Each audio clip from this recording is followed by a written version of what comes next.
Bonjour à tous, je vous retrouve pour un tuto broderie dans lequel je vais vous montrer les bases pour faire de la broderie et là en l'occurrence une décoration murale.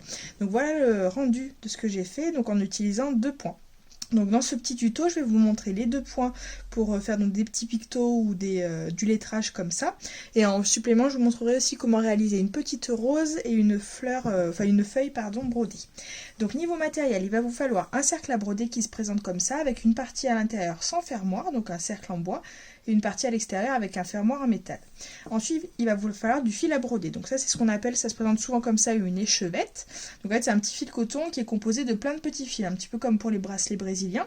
Donc il s'utilise ou en entier comme ça si on veut quelque chose d'assez épais. Nous, c'est ce qu'on va faire au début, comme voilà, c'est une initiation. Et après, on peut aussi en fait le dédoubler. Donc voilà, utiliser par exemple que 2 fils sur les 6 si on veut quelque chose de plus fin. Ensuite, il va nous falloir donc une aiguille à broder. Pour débuter, c'est bien d'en prendre une avec un chat assez gros pour ne pas trop galérer à passer le fil. Après, il y a des petits passe-fils qui existent pour s'aider si besoin. Ensuite, pour donc dessiner mes motifs, éventuellement, je peux avoir besoin d'un crayon à papier. Les stylos friction, un peu comme la couture, sont sympas parce qu'ils s'en vont donc à la chaleur ou au froid, donc un petit coup de sèche-cheveux et ça s'en va. Et éventuellement un crayon blanc, ce qui peut être pas mal donc pour tracer sur tout ce qui est tissu foncé. Donc voilà, une fois que vous avez mis ça, donc bien sûr une petite paire de ciseaux. Et là en l'occurrence, moi je vais faire mes tests sur une petite toile coton. Voilà, quelque chose de tout simple. Donc la première étape, ça va être de potentiellement dessiner notre motif. Donc si vous avez un motif un petit peu complexe, vous pouvez utiliser donc du papier calque, éventuellement vous mettre en transparence, donc avec une planche lumineuse sur une vitre, ou aussi le papier cuisson, donc papier sulfurisé fonctionne aussi. Là en l'occurrence, je vais juste faire des petits tests de ligne, donc je vais directement installer mon ouvrage. Donc pour ça, voilà, je viens dédoubler donc en dévissant comme ça mon cercle à broder. Et là, je vais venir prendre un sandwich. Donc on vient placer donc la partie sans fermoir dessous, la partie avec fermoir par-dessus. Donc on essaie de la centrer un petit peu, même si après on pourra la rebouger. Et là, donc je viens hop, bien ouvrir la partie avec le fermoir. Je redévisse un petit peu si besoin. Et je viens la positionner dessus. Donc si j'ai besoin de retendre mon tissu, je peux venir. Donc ça, on peut le faire même quand on est en train de broder si on voit que ça se détend trop. Je viens à l'arrière, je positionne ma main comme ça, hop, et je viens tirer les angles, comme ça, sur les côtés. Moi, ce que je préconise, c'est d'avoir quand même un tissu un peu plus large, donc environ 5 cm de chaque côté par rapport à la taille de votre cercle pour être bien à l'aise, hop, et ne pas être embêté lors de la broderie. Hop, là, donc je viens refermer mon petit fermoir et je vais attaquer. Donc moi, ce que je préconise encore une fois du coup en broderie, c'est de prendre des fils d'à peu près 50 cm. Donc en fait, il faut arriver à trouver le bon ratio, parce que si c'est trop court, vous allez être embêté à devoir faire des raccords souvent, et si c'est trop long, en tirant beaucoup de froid, voilà, on peut se faire mal un petit peu au bras. Et en plus, ça donc facilite le fait qu'on aimerait éviter de faire des nœuds. Donc voilà, il faut arriver à trouver donc un bon ratio, un bon équilibre. Donc pour le fil, je vais venir le passer donc dans le chat de mon aiguille. Hop, en entier, donc des fois ça se dédouble un peu, c'est pas évident. Là je vais laisser dépasser à peu près 5 cm, et de l'autre côté je viens faire un ou deux nœuds bien serrés, donc à l'autre extrémité. Hop. Donc pour vous commencer, je vais vous montrer le petit point, donc celui qui fait donc cet effet pointillé là, que j'ai utilisé sur le cœur. Voilà, donc c'est ce qu'on appelle le point arrière. Donc pour commencer, hop, donc je vais prendre mon tambour à broder et je vais me dire voilà, je vais faire une petite ligne droite de quelques points ici. Donc je vais venir piquer, hop, par dessous. Je viens sortir mon aiguille et je tire à fond jusqu'à ce que le petit ne bloque. Ensuite, là, ce qu'il va falloir déterminer, c'est donc la taille des petits pointillés qu'on va vouloir faire. Ici, je vais partir sur 3-4 mm. Donc, je vais, hop, donc on va dire que ma ligne va aller vers ici. Je vais venir piquer, clac, 3-4 mm plus loin. Hop, et ensuite, je viens tirer jusqu'à ce que ça bloque encore une fois. Donc, on fait attention de ne pas repiquer voilà, dans le petit nœud du début, dessous. N'hésitez pas à retourner l'ouvrage au début si besoin. Et là, c'est là que va commencer le point arrière. En fait, je vais venir un petit peu en transparence, donc j'hésite pas à faire courir mon aiguille comme ça à l'arrière de mon tambour. Je vais venir me positionner encore une fois à 3-4 cm à peu près. Le tout, c'est d'être à peu près régulier. Hop, donc je fais sortir mon aiguille. Je tire mon fil en entier. Et là, je vais venir repiquer à l'endroit, hop, ici, où est sorti mon fil précédemment. Donc je pique. Et à chaque fois, voilà, je viens retirer en entier. Là, j'ai pris un petit fil dessous, tac. Un petit fil du côté qui m'embête. Voilà. Et là, donc ça me fait mon petit pointillé arrière. Et en fait, je vais reproduire l'opération plusieurs fois. Donc là, je viens, clac, repiquer encore une fois. Et revenir dans le point arrière. Hop, voilà. Donc là, j'en suis à 3 petits pointillés. Et en fait, on va venir vraiment continuer autant que nécessaire. On peut aussi faire donc des petites formes, après suivre une écriture, suivre plein de petites choses avec cette technique assez simple. Voilà, ce qui n'est pas évident, donc on s'entraîne au début, c'est de faire des choses à peu près régulières. Donc là, je vais souhaiter m'arrêter ici. Hop. Et je vais vous montrer comment je fais pour arrêter un point. Tac. Donc voilà, donc quand je souhaite arrêter, je finis donc toujours au dos de mon tambour. Je vais venir le retourner. Et là, je vais venir faire un petit nœud. Donc moi, ce que je fais, c'est que je pique comme ça, hop, sous un point qui est déjà fait. Ça va me créer, j'enlève juste le petit fil qui m'embête là, de ma toile, hop. Voilà, ça me fait une boucle, et dans cette boucle, je viens repasser mon aiguille, et je viens tirer. Ça va me faire un petit nœud bien serré. Bon là, j'ai un petit fil qui s'est pris, c'est pas très grave, voilà. Hop, je tire bien.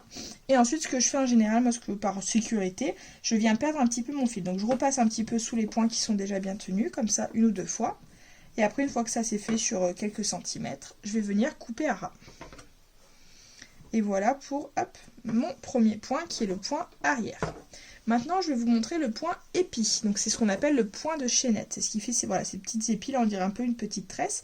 Donc ça, c'est assez intéressant parce que ça donne un effet un peu plus volumineux. Donc voilà, ça peut être pas mal pour faire des variations d'épaisseur. Hop, donc là, donc mon aiguille est toujours mise de ce côté-là. Et de l'autre côté, je viens refaire de nouveau un petit nœud. Hop. Donc voilà, 1 ou 2, ça dépend la toile si les mailles sont bien serrées ou pas. Et 2. Donc là, cette fois-ci, je vais venir faire le point épi. Donc là, il va falloir faire preuve d'un petit peu de précision. Donc toujours pareil, je commence d'en dessous, hop, je vais me mettre ici. Je sors mon fil en entier et je viens piquer donc au même endroit.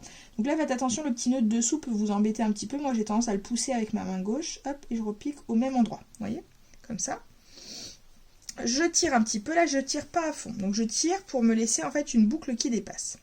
Là comme tout à l'heure, je viens hop, voir dessous et piquer 3-4 mm après ma boucle. Donc là je tire, et là en fait la petite subtilité c'est que je vais venir avec mon aiguille attraper ma boucle et la tirer hop, donc pas vers moi mais vers l'extérieur. Et en fait là ça va venir se bloquer, ça va venir faire mon petit épi. Voilà. Donc ça me fait ça, la petite boucle qui est tenue par le fil. Et là, ainsi de suite, je vais recommencer. Donc je vais revenir piquer au même endroit, donc à l'endroit où le fil est sorti, donc qui est dans la boucle. Je vais tirer, mais pas jusqu'au bout. Voilà, je laisse un peu ma boucle. Je viens repiquer, clac, quelques millimètres après. Je passe la boucle dans l'aiguille et je tire. Voilà. Là, vous voyez, ça me fait des petits épis comme ça, petit à petit. Donc ça, je vais pouvoir venir le refaire encore plusieurs fois. Je vais le faire une dernière fois pour vous montrer. Je vais surtout vous montrer, hop, comment terminer ce petit point. Donc voilà, pour terminer, c'est vraiment quand on a fini notre ouvrage, notre motif ou notre texte.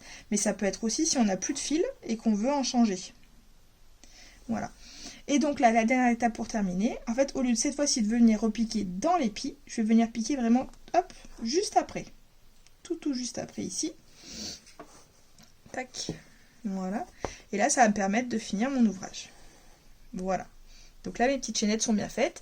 Et après, de l'autre côté, rebelote, je vais faire pareil. Je vais faire un petit nœud et perdre le fil pour le terminer. Voilà. Donc là, je vous montre parce que c'est juste un petit test. Et je vais vous montrer enfin comment faire la rose. Donc, pour faire une petite rose, vous pouvez changer de couleur hein, si vous voulez. En fait, on va réaliser vous pouvez la dessiner, c'est peut-être plus facile pour que ce soit quelque chose de régulier. On va dessiner comme une étoile à 5 branches. Voilà, tout c'est un peu comme découper la pizza, d'être à peu près régulier. Voilà, donc on fait hop, une petite étoile comme ça à 5 branches.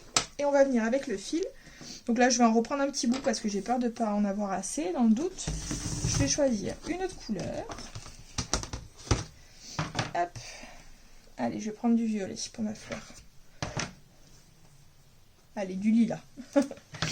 Tac. Donc les échevettes, quand vous l'avez neuve comme ça, je vous conseille carrément d'enlever cette partie blanche. Parce que si on commence à tirer avec cette partie blanche, ça a tendance à s'en mêler. Et je vais prendre un fil de 50 à peu près. Hop. Voilà. Donc, rebelote, je passe mon aiguille dans le fil. Voilà. Et je viens faire un petit nœud ici. Donc, hop, je vais venir tracer mes 5 branches pour commencer. Donc, je pique à chaque fois au milieu. Donc, je vais partir du milieu de mon petit dessin qui est fait au crayon gris. Et je vais venir piquer à l'extérieur. Hop. Voilà. Et à chaque fois, je reviens piquer au centre. Et je repique les branches. Donc là, j'en suis à une branche. Je fais ma deuxième.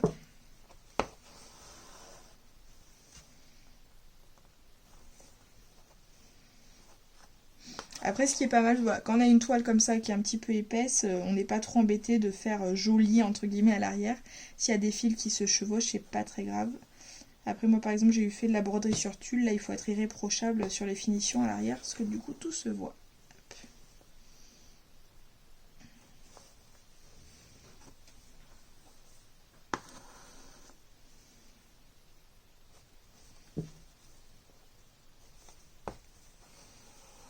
Voilà, donc comme il y a plusieurs petits fils quand même qui composent donc notre fil, il faut faire attention de ne pas faire des nœuds, de ne pas s'en mêler. Des fois, il vaut mieux voilà, couper ou enlever son aiguille pour refaire passer le fil en arrière si on est trop embêté. Donc voilà, une fois qu'on a fini donc notre étoile à 5 branches, je vais venir repiquer une dernière fois au milieu. Et en fait, pour réaliser cette petite rose, on va attaquer un tissage. Donc voilà, donc là je ressors. Au centre, j'ai mon fil. Et là en fait, je vais tisser, donc pour ça, je vais passer mon aiguille sous ce fil. Mais en fait, je vais en prendre un sur deux. Donc celui-ci, je ne vais pas le prendre, celui-ci, oui, etc. Et comme on a un nombre impair, ça va faire quelque chose qui fonctionne, hop, pour mon tissage. Donc là, j'ai pris, donc je suis passée sous ce fil-là. Ensuite, je vais pas, donc celui-ci, je l'ignore. Je passe sous celui-ci, etc.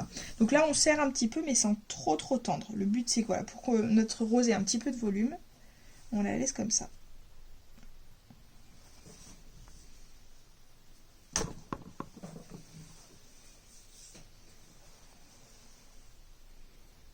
Voilà. Bon, je vais continuer un petit peu et je vous retrouve juste après. À tout de suite. Du coup, voilà, j'ai pu avancer sur ma petite rose, donc on sait qu'elle est terminée, qu'en fait on ne voit quasiment plus les petites pointes de notre étoile du début. Donc là, juste pour la terminer, tout simplement, je vais venir hop, piquer dessous comme ça, avec mon dernier fil, et après je vais faire la finition, donc comme pour tout à l'heure les autres points, en faisant un petit nœud et en part dans le fil. Voilà, donc ça peut être sympa en accumulation, ou avec plusieurs couleurs sur le bord d'un vêtement, voilà, il n'y a plus qu'à se lancer. Et dernière petite chose que je voulais vous montrer, c'est comment réaliser une petite feuille brodée. Donc pour ça, je vais venir dessiner comme une amande. Hop, et avec une petite tige. Donc là, je vais reprendre plutôt mon fil vert. Tac, récupérer mon aiguille. Hop là. Voilà, donc toujours pareil, j'enfile d'un côté en laissant quelques centimètres dépasser. Et après, je vais faire un petit nœud au bout. Donc la petite tige de la feuille, si vous voulez, vous pouvez la faire avec un des points qui est ici, donc le point de chaînette ou le point arrière si besoin. Voilà, je vais juste la faire une traite. Donc pour commencer, je viens piquer à l'endroit où se rejoignent la tige et l'amande. Et je reviens sur mes pas piquer jusqu'au bout de la tige. Et ensuite, je vais tracer du coup à l'intérieur de l'amande à peu près 2 tiers. Donc faire comme donc s'il y avait une nervure au milieu qui faisait à peu près les 2 tiers de l'amande. Voilà. Et là en fait, je vais attaquer donc comme avec en faisant un peu comme un coloriage. Je vais commencer donc piquer à chaque fois sur le centre et je vais venir piquer vers l'extérieur. Donc un petit peu en diagonale. Donc au début, je vais venir piquer comme ça. Donc du centre vers l'extérieur, tac, tac, tac, tac. Donc ça va me faire des petits traits en fait comme ça, en diagonale. Et une fois arrivé ici au bout des 2 tiers, je vais faire pareil mais en éventail. Donc je vais venir piquer jusqu'ici, clac. Et après je vais faire pareil de l'autre côté. Allez, je vous montre. Donc là, je me remets donc au croisement entre la tige et ma feuille. Et là, je vais venir piquer du coup un petit peu en diagonale, hop, en allant vers l'extérieur.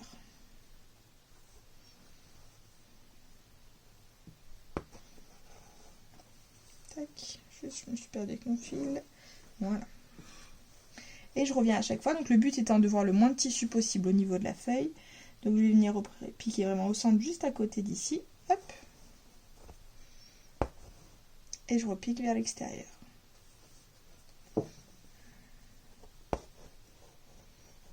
Voilà. Et ainsi de suite. Le tout là étant d'être à chaque fois assez proche, assez précis.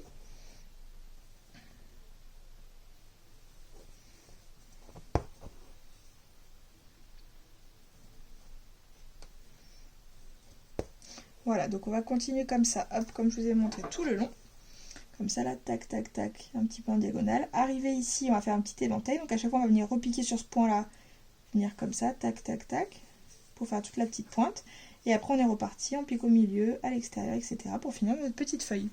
Voilà, bah, j'espère que cette initiation vous aura plu, que vous allez faire plein de jolies choses. Et en tout cas, n'hésitez pas à nous envoyer les réalisations. On sera ravis de voir à quoi ça ressemble. Voilà, bon courage et brodez bien. À bientôt.